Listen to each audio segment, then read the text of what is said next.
Welcome to African News Roundup. Starting off this segment, Eswatini has confirmed for the first time that it received $5.1 million from the United States in exchange for accepting third country deportees.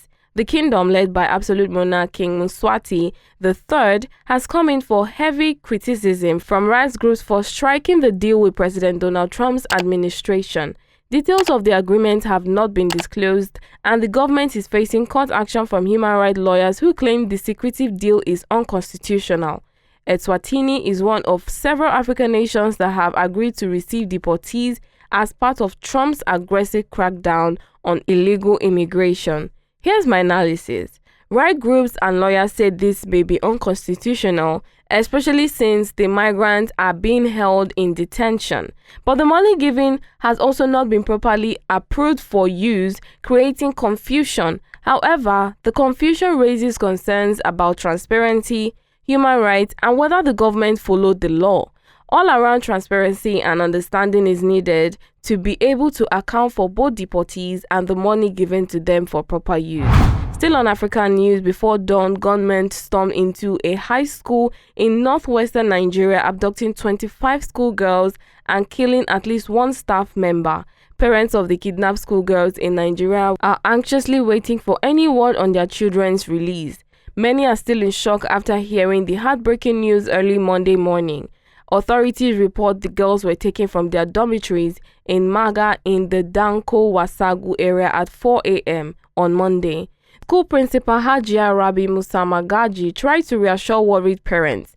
Since 2014, when Boko Haram abducted 276 Chibok schoolgirls, such attacks have instilled persistent fear among parents. Many children remain in captivity, and despite new security measures, the scars left on parents and their communities are deep and lasting.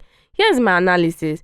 This only describes the ongoing insecurity affecting schools in northern Nigeria. The kidnapping of 25 schoolgirls have left the parents traumatized and fearful, reinforcing long-standing concerns since the Chibok abductions in 2014.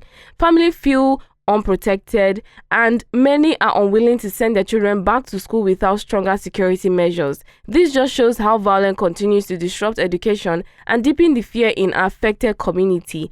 The country as a whole needs strong security. Finally, on African News Roundup, Tanzania's President Samia Suluhu Hassan said on Tuesday that the violence that followed the country's disputed October election could hurt access to international funding. Tanzania remains fiscally dependent on external financing, with aid still accounting for some 23% of government revenue in 2023, although this is declining. The election was marred by 3 days of confrontation between the protesters and security forces over the exclusion of Hassan's main challengers. African Union observers said the poll failed to meet international democratic standards, but the government has dismissed this, saying the election was fair. This is what I think. The President Samia Suluhu Hassan's warning about reduced access to foreign funding highlights how political instability and human rights concerns can scare off donors and lenders. With aid still marking a significant part of the government's revenue, this could strain Tanzania's budget. Although calm returned after her inauguration, but doubts about the election's fairness and the inclusion of her relatives in the cabinet may raise further concerns about governance and credibility. All these news were gotten from Africa News, and that's all on this segment. Until next time, do not forget to like, share, and subscribe. Thank you.